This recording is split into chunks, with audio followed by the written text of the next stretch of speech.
नमस्कार साथियों, Rao Hindi study YouTube channel में आपका स्वागत है। लास्ट क्लास में हमने वर्णों पर बात की थी और उसमें भी खासकर स्वरों पर। आज हम शुरू करने वाले हैं व्यंजन का अध्ययन।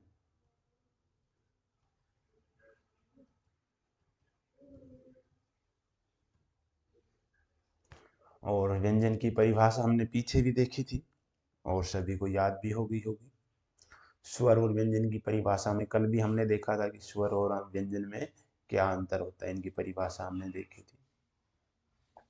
सभी जानते हैं स्वर जो है निर्बाध रूप से जो वायु जो प्राणवायु हृदय या फेफड़ों से उठती है वो जो है निर्बाध रूप से बिना किसी बाधा के बाहर निकलती है। जबकि व्यंजन में क्या होता है कि ये वायु कहीं ना कहीं रुकावट या घर्षण उत्पन्न करती है। तो वही यहाँ पर जो है बताया गया है कि जिन वर्णों के उच्चारण में वायु रुकावट के साथ या घर्षण के साथ जो है मुंह से बाहर निकलती है उन्हें व्यंजन कहते हैं। व्यंजन का उच्चारण सदैव स्वर की सहायता से होता है। स्वर की सहायता से, इसमें हमने पहली बात की थी, ये क्या है, क। लेकिन ये जो उच्चारण है ये पहले जो है क्या है, ये व्यंजन है। जब इसमें हम जो है ए का संगम करेंगे तब बनेगा ये क। ये हम जो है उच्चारण में ये उच्चारण उच्चरित करते हैं, ठीक है। ये उच्चरित नहीं होता है, ठीक है। ये वर्ण क्या है, वर्णों का लिखित रूप है। और जब इसमें पूरा ए जो है, इस क वर्ण को पूरा करने के लिए इसमें ए का संगम होता है और तब ये क्या बनता है, पूरा क। ऐसे ही जो है ख ये व्यंजन है, जैसे ही इसमें ए मिलेगा ये बनेगा ख और हम इसका उच्चारण करते हैं। तो व्यंजन का जो उच्चारण है सदैव स्वर की सहायता से होता। उन्हें निम्नलिखित जो है श्रेणियों में विभाजित किया गया, हमने पहले भी देखा है, फिर भी एक बार देख लेते हैं। स्पर्शी व्यंजन 25। कहीं कहीं पर जो है सवाल पूछा गया है एक बार यूपी में, और वहां पर जो है स्पर्श व्यंजन जो है 16 माने गए हैं। कैसे, ये जो है इसमें से जो क वर्ग का जो है क, ख, ग और घ, ये 4 वर्ण हो गए।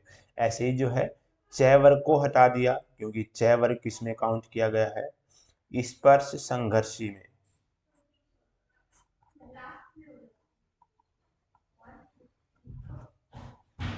इसको थोड़ा साफ कर देता हूं, ये है संघर्षी। ठीक है, स्पर्श संघर्षी कौन सा, च वर्ग, च छ ज झ। इसी प्रकार से बताया गया है और स्पर्श व्यंजन में कौन कौन से हैं। क वर्ग के बाद में हमारा च वर्ग है, फिर ट वर्ग में ट, ठ, सभी हलंत के साथ रखेंगे। ट, ठ, ड, ढ, त, थ, द और ध, प, फ, ब, भ। यानी कि इसमें से जो है नासिक जो व्यंजन है वो निकाल दिए और च वर्ग निकाल दिया। इसके अलावा जो बच गई 16, ये क्या माने गए हैं, 16 व्यंजन स्पर्श व्यंजन।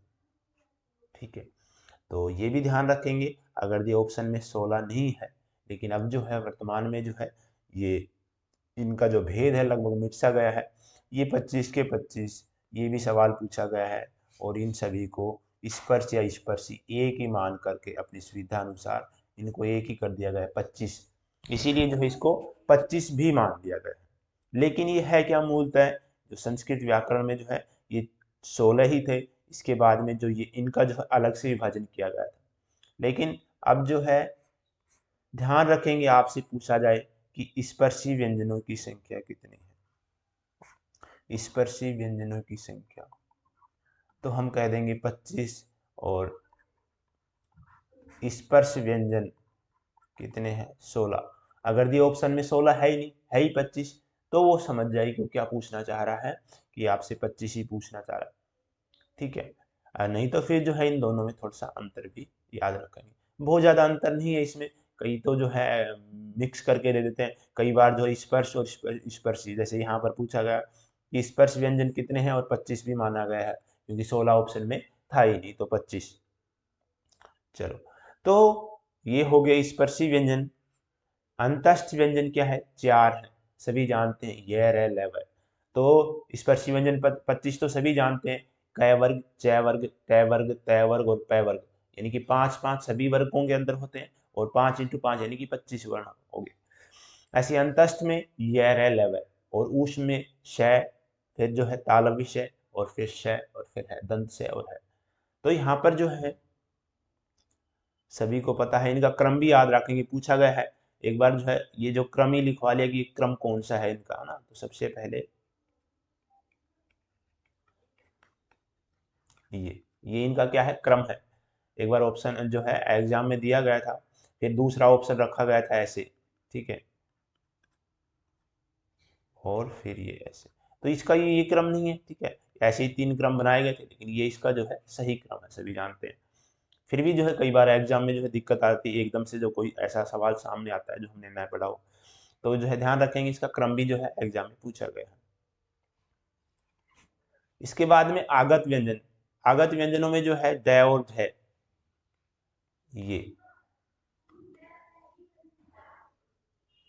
ये सभी जानते हैं। 4 जो है क्या है? संयुक्त व्यंजन है, इसको मैंने पीछे भी बताया था, ये अक्षय, क्षय, क और श से मिलकर के बना है। ऐसे ये जो है त और र से, ये तो सभी जानते हैं, और ये इसको ध्यान रखेंगे, ये जो ग है ये ज और य से, ठीक है, और ये श्र तो सभी जानते हैं, स और र से। चलिए आगे और भी जो है इसमें बताया है, ठीक है, देखते हैं। हम पहले व्यंजनों का वर्गीकरण देख रहे हैं कि जो है व्यंजनों का वर्गीकरण, ये जो है एक मैंने चार्ट रूप में, डायग्राम रूप में बनाने की कोशिश की, लेकिन ठीक से बनाने की, फिर भी आपको अच्छे से बनाना है अपनी नोटबुक में। ये व्यंजन है, ठीक है, इसको ये 2 भागों में यहाँ पर डिवाइड किया गया है, 1 और 2, यानी कि उच्चारण स्थान के आधार पर और उच्चारण प्रयत्न के आधार पर। फिर उच्चारण स्थान के आधार पर इनको 2 भागों में विभाजित किया गया है, पारंपरिक उच्चारण और काल के आधार पर, यानी काल यानी कि समय में जो है कुछ परिवर्तन हुए कुछ समय के अनुसार, तो काल में हुए परिवर्तन उच्चारण स्थान के आधार पर। अब जो है उच्चारण प्रयत्न, अभ्यांतर और बाह्य, तो उच्चारण प्रयत्न के आधार पर इनको 2 भागों में बांटा गया है, अभ्यांतर और बाह्य। फिर जो है बाह्य प्रयत्न को, ठीक है, इसको 2 भागों में बांटा गया है, घोषत्व के आधार पर और प्राणत्व के आधार पर। फिर ये जो है घोषत्व के आधार पर अघोष या फिर घोष, ये ओब्लिक कर लेना, ठीक है, घोष या सघोष एक ही बात है, और प्राणत्व के आधार पर अल्प प्राण या महाप्राण। तो ये इसका पूरा डायग्राम है, आपको अच्छे से बनाना है, ठीक है। अब हम जो है इनका जो ये जो विभाजन है इसको अलग अलग प्रकार से, ऐसे ही जो स्वरों का विभाजन है वो भी आपको अच्छे से जो है डायग्राम बनाने के लिए मैंने कहा था, आपको जो है एक जगह पर लिख लेना है कि इसका किस किस प्रकार से विभाजन किया गया है। परिभाषा जो है हम कॉम्पिटिटिव एग्जाम जो देखते हैं उसमें परिभाषा बहुत ज़्यादा नहीं पूछते हैं, बस ये पूछते हैं कि कौन सा वर्ण कहाँ पर रखा हुआ है ग्रुप के अंदर। तो व्यंजन उच्चारण स्थान के आधार पर, पारंपरिक उच्चारण और काल में हुए परिवर्तन के आधार पर उच्चारण स्थान, और उच्चारण प्रयत्न के आधार पर आभ्यंतर प्रयत्न और बाह्य प्रयत्न। और इसमें जो बाह्य प्रयत्न को फिर से बस आभ्यंतर परिवर्तन का आगे जो विभाजन नहीं है, लेकिन बाह्य परिवर्तन का घोषत्व के आधार पर और प्राणत्व के आधार पर। घोष ये जो घोष थोड़ा ठीक करेंगे, ये स पूरा होगा और त आधा होगा।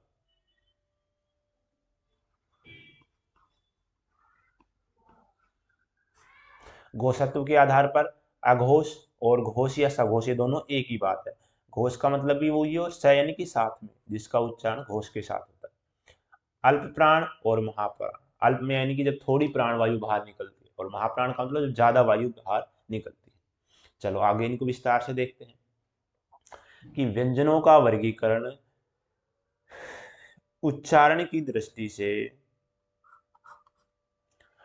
व्यंजन वर्णों को दो प्रकार से विभाजित किया गया है, स्थान के आधार पर और प्रयत्न के आधार पर। हमने पीछे देखा ही वही है। स्थान का मतलब सभी जानते हो, व्यंजनों का उच्चारण मुख के विभिन्न अवयव जैसे कंठ हो गया, तालु, मूर्धा, दंत, ये सब क्या है, इनके उच्चारण स्थान। जो वर्ण मुख के जिस भाग से बोला जाता है वही उस वर्ण का उच्चारण स्थान कहलाता है।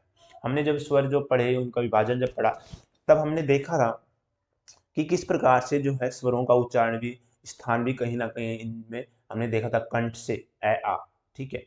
इसी प्रकार से यहाँ पर कंठ से क्या होता है, यहाँ पर कै वर्ग, तब मैंने जो है बताया भी था। ऐसे ही तालु, मूर्धा, दंत में तय वर्ग हो गया, तालु में चै छह जज है और मूर्धा में टै छह जज है, और ओष्ठ से पै छह जज है। और उधर जो है स्वरों में हमने देखा था ऊ जो है किससे था, ओष्ठ से। जो वर्ण मुख के जिस भाग से बोला जाता है वही उसका जो है क्या होता है, उच्चारण स्थान। प्रयत्न के आधार की बात करें, दूसरा जो है इसका जो विभाजन है क्या है, प्रयत्न के आधार। तो व्यंजन ध्वनियों के उच्चारण में श्वास का कंपन, श्वास की मात्रा तथा जीव आदि अवयव, जिह्वा, जिह्वा है ये,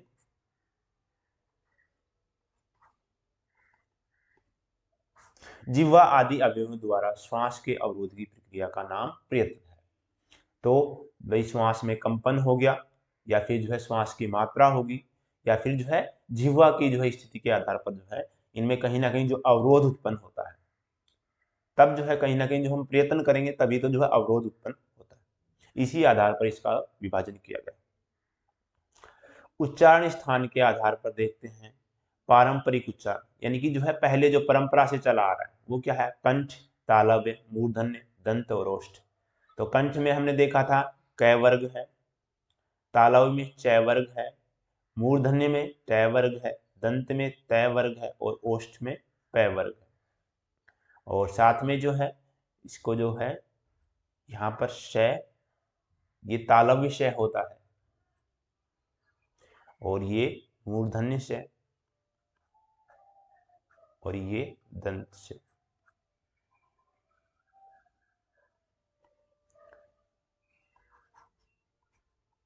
अंतस्थ वर्णों की जो व्यंजनों की बात करते हैं तो यह यहाँ पर होता है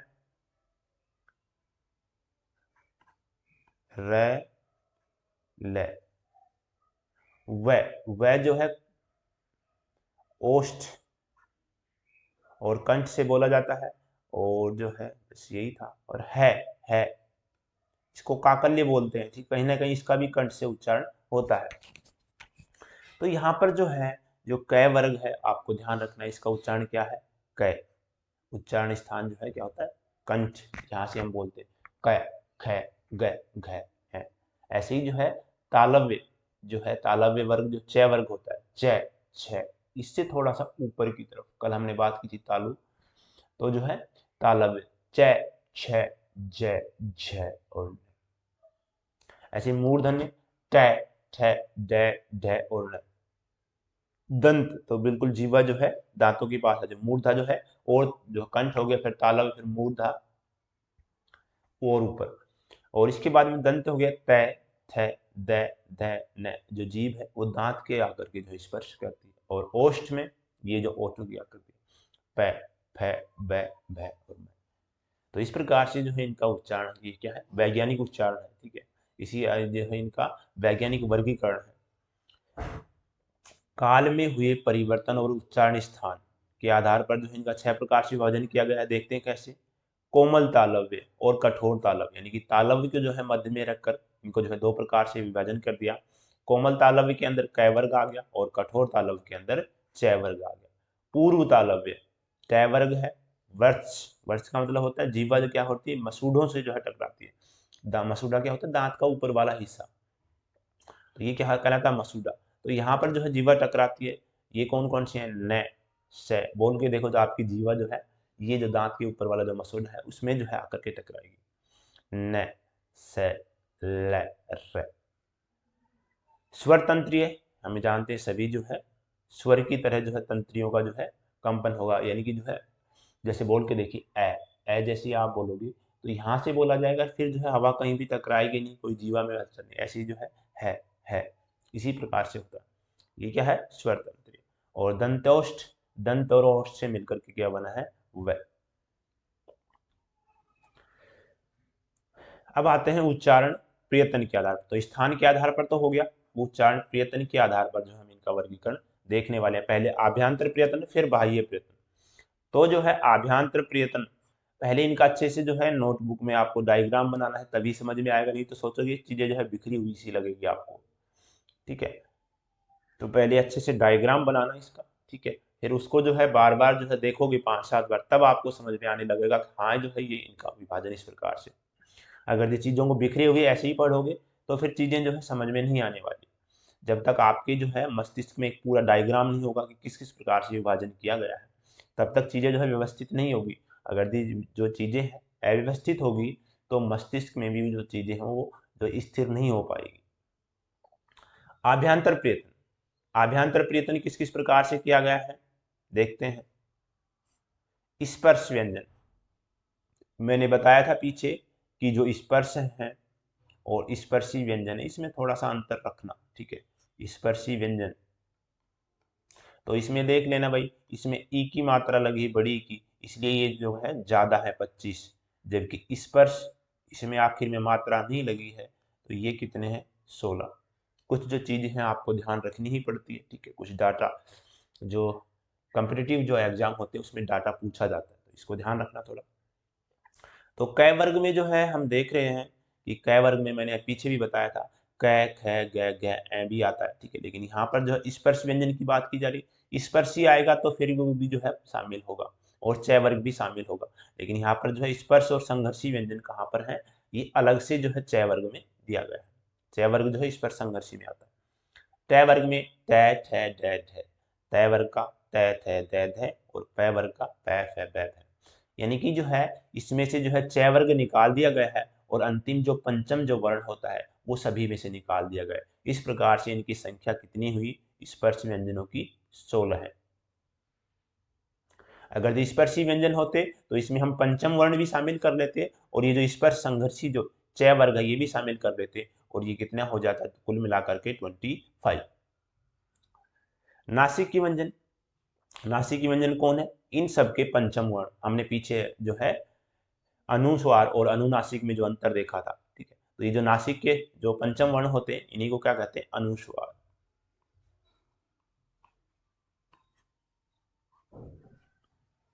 तो नासिक के जब जो है इनका उच्चारण नाक से होता है। ये क वर्ग का पंचम है ऐ, ये च वर्ग का पंचम है य, और फिर ये ट वर्ग का ण और त वर्ग का न और प वर्ग का म। उच्छिप्त ड और ढ, मैंने बताया था पीछे, ये जो सामान्य जो ड और ढ है, ठीक है, ये इससे अलग है। ठीक है, ये तो जो है हम पढ़ते हैं यहाँ पर आता है ट वर्ग के अंदर ट, ठ, ड, ढ और ढ, लेकिन ये अलग से है। देख रहे हो इसके नीचे बिंदी है। ठीक है, इसलिए इसको क्या कहते हैं? उच्छिप्त। इसमें जीभ जो है जोर से ऊपर उठ करके नीचे पड़ती है। संघर्षहीन, संघर्षहीन कौन कौन से स्वर जो है? य और व, इनको अर्ध स्वर भी कहते हैं। इनको याद रखना, शायद मैंने पहले भी लिखवाया हो, वहां पर नहीं लिखा है आप तो फिर से लिख लेंगे, ये अर्ध स्वर है। और नोट्स बनाते हुए चलेंगे, ऐसी चीजें याद नहीं रहने वाली है। पार्श्विक, यानी कि पार्श्विक कौन सा जो है व्यंजन है? लय। इसमें जो प्राणवायु है वो कहाँ से निकलती है? पार्श्व का, पार्श्व का मतलब होता है बगल से। तो लय, जैसे ही हम जो है इसकी जीभ तो खड़ी हो जाती है, इसके बगलों से जो है इसकी साइड से जो है हवा तेजी से बाहर आती है, लय। प्रकंपित र, र में क्या होता है? इसको क्या बोलते हैं? लुंठित भी बोलते हैं। लुंठित क्यों? जो जीभ है वो ऐसे लड़खड़ाएगी, जैसे हवा जो है उससे रगड़ करके बाहर आएगी। देखो र, र, जीभ जो उठेगी और जो है यूं यूं करेगी। ठीक है, तो र, र। ठीक है, ये इसको क्या कहते हैं? जैसे जीभ के अंदर कंपन होता है, यह ऐसी लुढ़कती है। लुंठित यानी कि एक तरीके से लुढ़कना। संघर्षी, ये मैंने ऊपर बताया इस पर जब संघर्षी की बात की थी, है ना, तो ये संघर्ष इसमें होता है श, श, स और है। ये क्या है?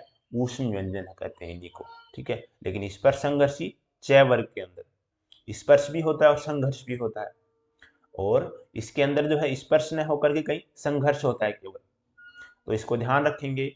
ये जो है संघर्षी व्यंजन की जो है कौन कौन से हैं, जो हम ऊष्म व्यंजन की बात करते हैं। तालव्य, ये तो हो गया, मैं इनको लिख देता हूं कौन से स हैं।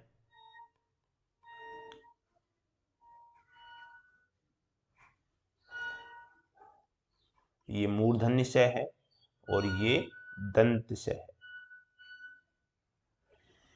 चलो चलें, ये अब इनका कुछ थोड़ा विस्तार से मैंने बताने की कोशिश की है, अगर यदि आप देखना चाहो तो देख सकते हो, ठीक है। स्पर्श, उच्चारण अवयवों के स्पर्श करने तथा सहसा खुलने पर जिन ध्वनियों का उच्चारण होता है उन्हें क्या कहते हैं, स्पर्श व्यंजन कहते हैं। तो यहाँ पर ये बताया गया है कै ख गै घ, ये ट वर्ग टैट है डैट है, फिर तय वर्ग आ गया, बीच में हमने च वर्ग छोड़ दिया है ना, वो किसमें था, स्पर्श संघर्षी में। तैत है दैद है और पैफ है बैफ है, ये सभी जो है ध्वनियां स्पर्श है। चैच है जैज है, ये क्या है, स्पर्श संघर्षी जो है नाम दिया गया है। लेकिन अब सरलता और संक्षिप्तता को ध्यान में रखते हुए उन्हें भी जो है इन्हीं व्यंजनों के वर्ग में रखा जाता है। मैंने बताया कि आजकल ऐसे भी सवाल पूछा गया है कि जो है स्पर्श व्यंजन कितने हैं, और उनको जो है टोटल 25 ही दिए गए, उसमें 16 ऑप्शन भी नहीं था। इनके उच्चारण अवयव जो है सहसा खुलने की बजाय धीरे धीरे खुलते हैं। नासिकी व्यंजन हमने अभी देखा, जो पंचम वर्ण जो होते हैं प्रत्येक वर्ग का, कै ख गै घ का, कै वर्ग का ऐ, च वर्ग का ये, न न और ये क्या है, नासिकी, और यही क्या है, अनुस्वार। इनके उच्चारण में श्वास वायु नाक से होकर निकलती है, जिससे ध्वनि का जो है नासिकीकरण हो जाता है। लेकिन अनुनासिक में क्या होता है, मुंह और नाक दोनों से प्राणवायु बाहर निकलती है। सभी जो स्वर हैं, हमने पीछे बात की थी, वो अनुनासिक भी होते हैं और निर्नुनासिक भी होते हैं। इन्हें जो है पंचमाक्षर भी जो है कहते हैं। पंचम यानी कि पांचवा अक्षर। इनके स्थान पर अनुस्वार का प्रयोग सुविधाजनक रहता है। तो मैंने बताया इन्हीं को क्या कहते हैं, अनुस्वार। हमने देखा था पीछे, जब मैंने जो एक उदाहरण दिया था, अभी भी ध्यान हो तो आपको, कंगन, ये जो है क्या है, कंगन। अब ये जो है अनुस्वार का हम प्रयोग करें, बिंदी का प्रयोग, अगर इसका पंचम वर्ग भी लिख देंगे तो ये गलत नहीं है, ठीक है। ये जो आगे वाला जो गय वर्ग होता है, इसका पंचम वर्ण होता है, तो ये क्या है, कंगन, ठीक है। तो ये भी सही है और ये भी सही है, दोनों ही सही है। लेकिन लिखने में आसानी किसकी रहती है, ये। तो सुविधा के अनुसार हमने जो है इसके जो है अनुस्वार, इस बिंदी को जो है स्वीकार कर लिया। अर्धस्वर, मैंने पीछे बात की थी, यह और वह जो है, इन ध्वनियों के उच्चारण में, उच्चारण अवयव में कहीं भी जो पूर्ण स्पर्श नहीं होता। यानी कि हमने देखा था कि स्वर और व्यंजन में क्या अंतर था, उसी आधार पर ये जो है स्वर और व्यंजन के बीच की स्थिति है, इसीलिए इन्हें क्या कहा गया, अर्धस्वर। श्वास वायु जो है या प्राण वायु जो है अनअवरोधित रहती है, यह यानी कहीं ना कहीं भी जो है इनमें अवरोध उत्पन्न नहीं होता। हिंदी में यह और वह क्या है, अर्धस्वर है। लुंठित, इनके उच्चारण में जिह्वा जो है वर्च भाग, वर्च का मैंने पीछे मतलब बताया, वर्च का मतलब होता है मसूढ़े की ओर उठती है। हिंदी में र व्यंजन इसी की ध्वनि रहती है। इसी की तरह जो है व्यंजन जो र, लुंठित मैंने पीछे बताया र, और पार्श्विक का भी ध्यान रखेंगे, पार्श्विक यानी कि ल, बगल से हवा निकलती है, और लुंठित यानी कि जीभ क्या होती है, लुढ़कती है एक तरीके से, र। उच्छिप्त मैंने बताया, जिन व्यंजन ध्वनियों के उच्चारण में जिह्वा की जो नोक है कठोर तालु के साथ झटके साथ टकराकर नीचे आती है। तो मैंने बताया था उच्छिप्त का मतलब एकदम से उठना और फिर जोर से गिरना, ठीक है। और ये कौन से हैं, ढ और ढ, ये ड और ढ, इनका भी ध्यान रखेंगे, ये अलग है, ठीक है, और इनका प्रयोग भी अलग है। कंपन के आधार पर या फिर जो है घोषत्व के आधार पर अघोष और सघोष। तो भाई जो कंपन के आधार पर क्या हो, दो जो है इसके विभाजन किए गए, अघोष और सघोष, और सघोष को ही क्या कहते हैं, घोष व्यंजन। ऐसा नहीं कि जो है घोष व्यंजन लिखा मिल जाए, तो इसमें भी जो है आपको घबराने की जरूरत है। तो ये क्या है, घोष व्यंजन।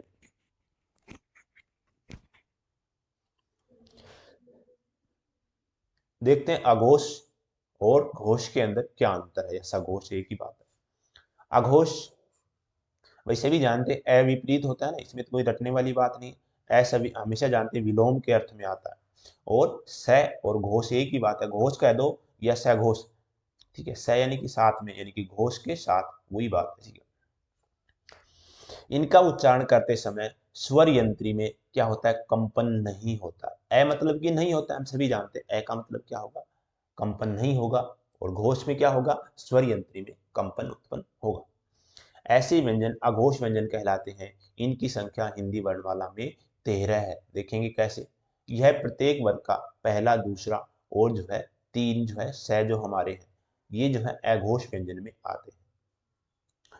दूसरे शब्दों में जिन व्यंजनों के उच्चारण के समय वाक तंतु में, वाणी के जो तंतु होता है एक तरीके से ऊपर जो है मैंने बताया था यहाँ पर, उसमें जो है कंपन न हो, वे अघोष वर्ण कहलाते हैं। इनकी संख्या क्या होती है, 13 होती है। कैक है, यानी कि प्रत्येक वर्ग का पहला और दूसरा, ठीक है। ऐसे ध्यान रख लेंगे, यानी शुरुआत वाले हैं, ठीक है। तो मैं यहाँ पर देखो आसानी से याद करने का तरीका बता रहा हूँ। अघोष में क्या होता है, प्रत्येक वर्ग का पहला और दूसरा वर्ग। और घोष या सघोष में तीसरा, चौथा और पांचवा। भाई है तो इसमें पहले शुरुआती दो, ठीक है। और जब अल्प प्राण आएगा, ठीक है, अभी प्राणत्व के आधार पर आने वाला है, तो इस जो वर्ण थोड़ा बड़ा हो रहा है, इसमें भी पहले से ही शुरू होगा। इसमें है, इसमें भी है, लेकिन इसमें क्या होता है, पहले के बाद में कौन सा आता है, तीसरा और पांचवा वर्ण। और यहाँ पर आएगा महाप्राण, ये हो जाएगा दूसरा और चौथा वर्ण, ठीक है। चलो, तो इनकी संख्या 13 होती है, ये हमने देख लिए। दो वर्ग, एक जोड़ा हो गया कै वर्ग का, ये च वर्ग के दो हो गए, ये तय वर्ग के। इनके नीचे हलंत भी रखेंगे, ठीक है, ये छूट गए कहीं पर लगाते समय। ये तय वर्ग का तय और थ, पै वर्ग का पै और फै।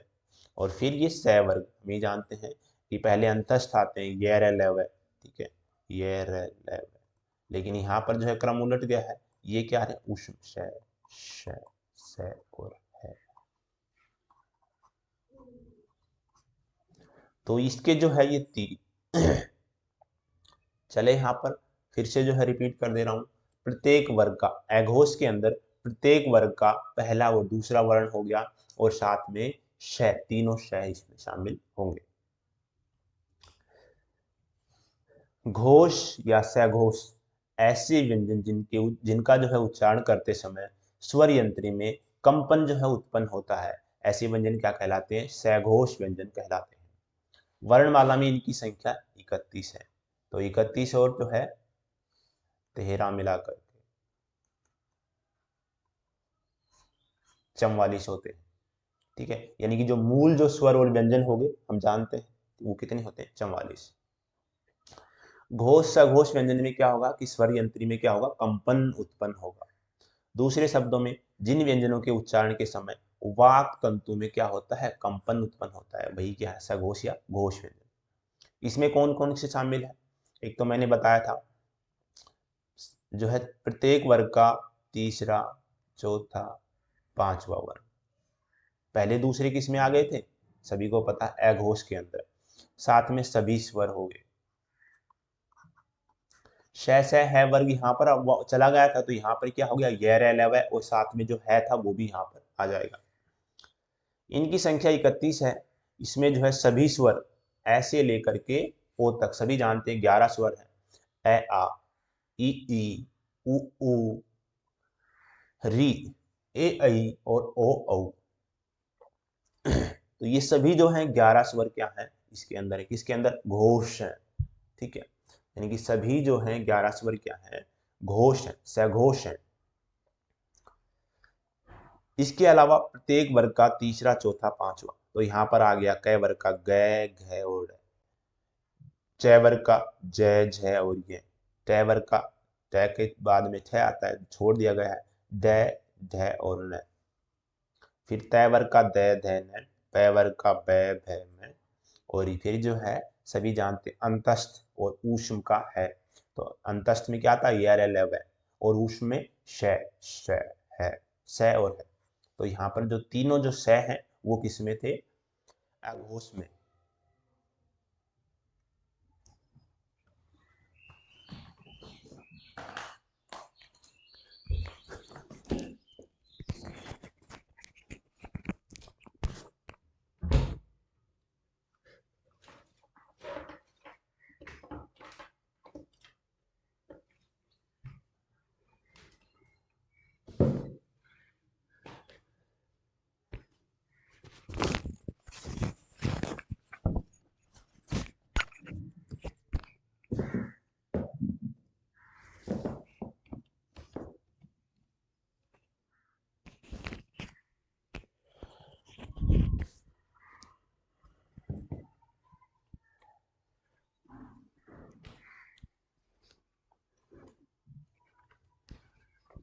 तो हमारे जो है घोष और हमने जो है अघोष के अंदर जो अंतर देख लिया।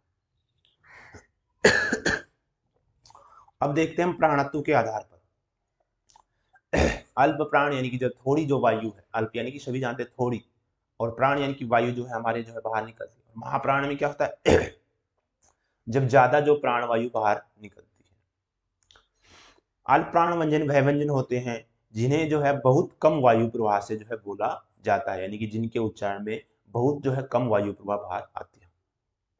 ऐसे व्यंजन, इसी को फिर से आगे बताएगा, ऐसे व्यंजन होते हैं जिनको बोलने में कम समय लगता है और बोलते समय मुख से जो है कम वायु बाहर निकलती है। अल्प यानी कि थोड़ी, मैंने बताई अल्प थोड़ी या कम, और जो है प्राण यानी कि जो वायु होती है, जो फेफड़ों से हमारी जो वायु उठती है। अल्प प्राण जो है व्यंजन बताए गए 19, और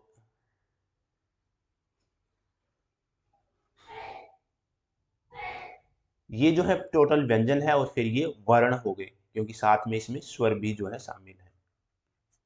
ठीक है, मुझे लगता है मैंने जो है महाप्राण लिख दिया, सही है। ये क्या है कि जो अल्पप्राण व्यंजन है 19 है, और अल्पप्राण वर्ण कितने हैं टोटल, तो जो है इसमें स्वर भी शामिल हो गए 10, री को छोड़ करके। देखते हैं अल्पप्राण वर्ण जो है 29 है। कैसे हैं? प्रत्येक वर्ग का, मैंने बताया था पीछे, अल्पप्राण में क्या होता है, पहला, तीसरा और पांचवा। प्रत्येक वर्ग का पहला, तीसरा और पांचवा। तो देखते हैं कै वर्ग का कै हो गया, ख किस में चला जाएगा, महाप्राण में, और फिर चौथा जो है वो भी घ।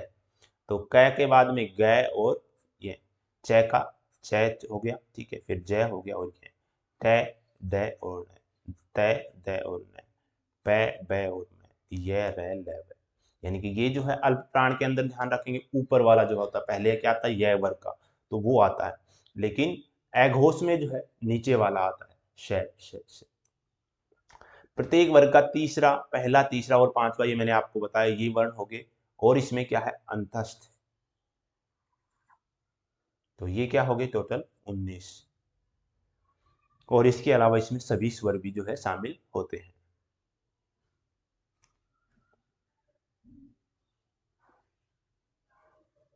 भाषा विज्ञान में महाप्राण व्यंजन का वह, हम देख रहे हैं महाप्राण, भाषा विज्ञान, इसको हटा देना, कुछ समझ में नहीं आता। महाप्राण व्यंजन वह व्यंजन होते हैं जिन्हें मुख से जो है वायु प्रवाह के जो है साथ में बोला जाता है, यानी कि जो है ज्यादा जो है वायु बाहर निकलती है। महाप्राण व्यंजन ऐसे व्यंजन है जिनको बोलने में अधिक जो है प्रयत्न करना पड़ता है, और बोलते समय मुख से अधिक वायु निकलती है। ये कौन कौन से हैं? इनकी संख्या क्या है, 14 होती है।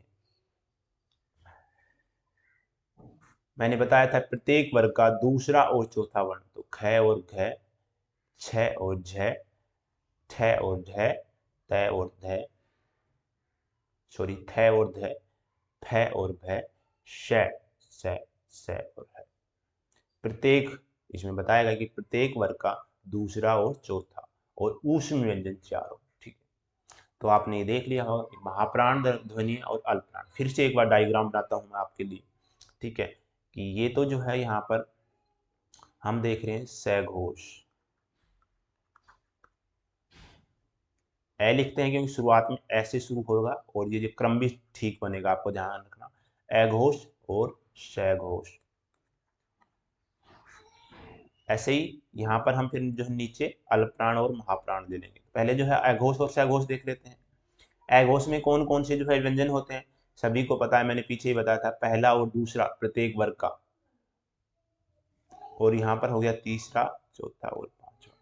ठीक है, और सभी स्वर भी क्या होते हैं, सघोष।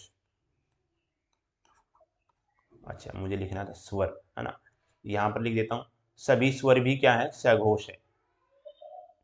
इसके साथ में हमने देखा था कि अघोष के अंदर और क्या शामिल था, पहले और दूसरे वर्ण के साथ में ये जो तीनों श है ये भी शामिल थे, है और अंतस्थ य लव वो इसमें शामिल है। अब जो है हम देखते हैं अल्प प्राण, अल्प प्राण और महाप्राण। इसमें जो है हमने देखा था ये भी ऐसे शुरू हो रहा है, ये भी ऐसे शुरू हो रहा है। अल्प प्राण में यहाँ पर पहला दूसरा था, यहाँ पर पहला, तीसरा और पांचवा, क्योंकि ये बड़ा वर्ण है तो यहाँ पर 3 हो गए, और यहाँ पर दूसरा और चौथा। ठीक है, अब ये सभी स्वर भी जो है यहीं पर शामिल है। ठीक है, और यहाँ पर जो शुरू वाले हैं ये, रे, ले और व अंतस्थ वाले, और महाप्राण में जो है श, श और तीनों स के साथ में है। तो इस प्रकार से जो है इनका विभाजन है, तो इनको थोड़ा सा ध्यान रखेंगे। अब जो है यहाँ पर वर्ण और अक्षर में अंतर जो है सवाल पूछा जाता है कि वर्ण क्या है, वर्ण और अक्षर से जो है सवाल बनता है। जैसे हमने पीछे ध्वनि में और जो है वर्ण में देखा था कि क्या जो है इनमें अंतर है, ऐसे ही यहाँ पर अक्षर और वर्ण, अक्षर और शब्द में क्या अंतर है ये भी आपको पता होना चाहिए। तो अक्षर क्या है, वर्ण और शब्द के बीच की कड़ी है, हम कह सकते हैं।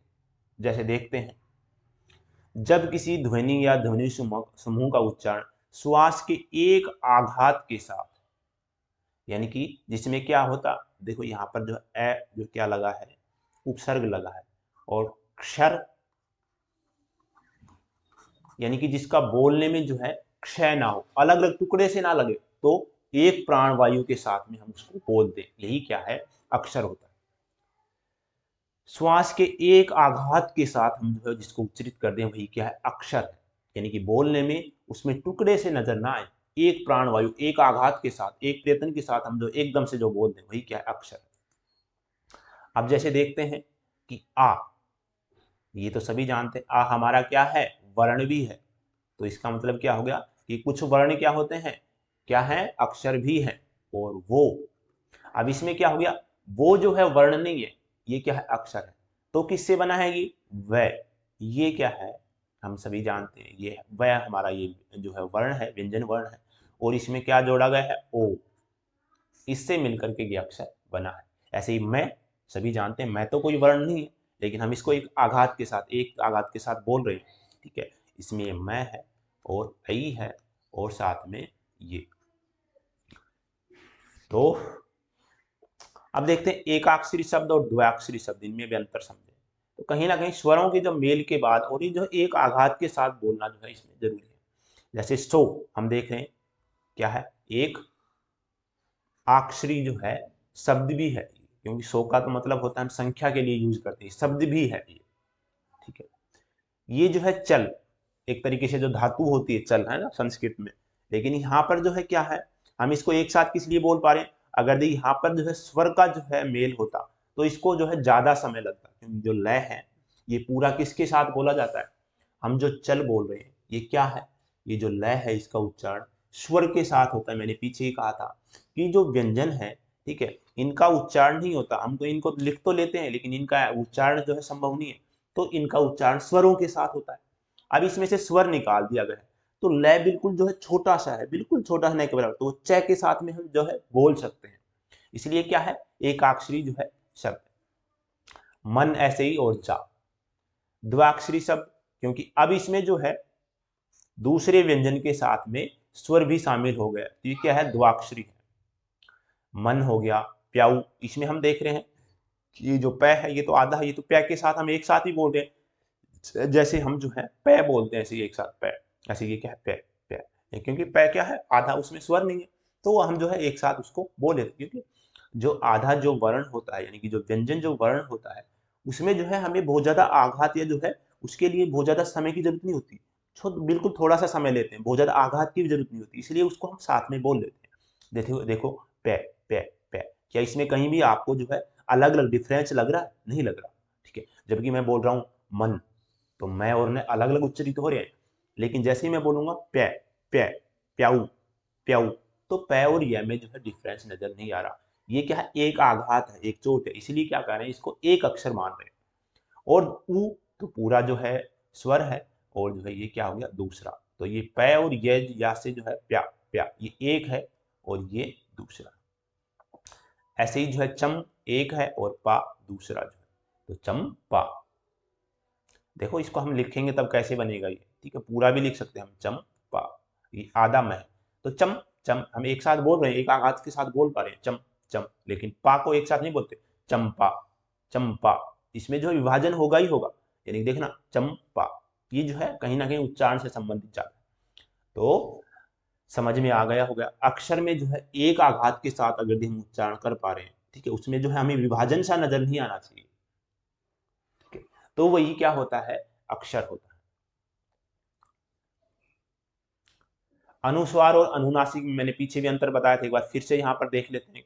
अनुस्वार, अनु का अर्थ हो गया पीछे, सभी जानते हैं अनु का मतलब क्या होता है, पीछे। जो स्वर के पीछे या बाद में उच्चरित हो वो क्या कहलाते हैं, अनुस्वार कहलाते हैं। अर्थात अनु, ये स्वर भी कहीं कहीं जो है कहीं ना कहीं अनु यानी कि पीछे, स्वर के पीछे लगता है। तो ये कहीं पर आपको अनुस्वार मिलेगा तो कहीं पर ये आपको अनुस्वर भी लिखा मिलेगा, ठीक है। अर्थात अनुस्वर स्वर के बाद नाक से उच्चरित होने वाली वह ध्वनि है जो है स्वर से पृथक जो है सत्ता रखती है। तो यहाँ पर ये बताया गया है, जैसे संगति, कंगन, हमने पीछे भी बात की थी, अंगद, संघ और गंगा। इसको जो है पीछे नीचे कर देता हूँ, ठीक है।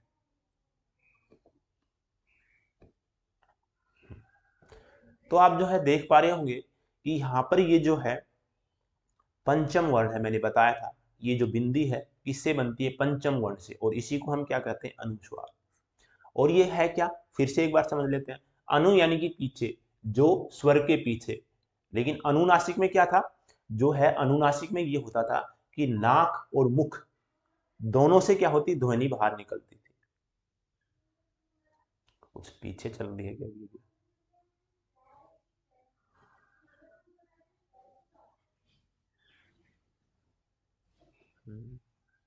चलो